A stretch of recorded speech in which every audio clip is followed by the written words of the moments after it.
South আফ্রিকায় কেপটাউনের এই বিচটা famous পেঙ্গুইনদের জন্য। তো প্রথমেই সাউথ আফ্রিকাতে গিয়ে আমি শুনেছিলাম এই বিচটার কথা।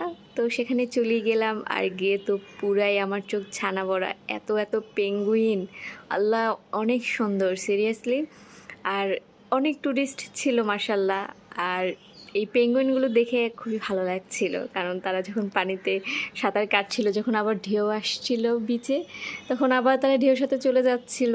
এই যে দেখতেই পাচ্ছেন, পেঙ্গুইনগুলোর অবস্থা একদম নাস্তানাবুদ। দেখে মনে হচ্ছিল যে এখনই নেমে যাই, নেমে গিয়ে সবাইকে উদ্ধার করি, কিন্তু নামার কোনো রাইটস নেই আসলে, যেহেতু এই জায়গাটা পেঙ্গুইনদের জন্য বিখ্যাত। এরপর চলে গেলাম একটা প্রোগ্রামে। এটা সাউথ আফ্রিকানদের খুব ট্রেডিশনাল একটা প্রোগ্রাম।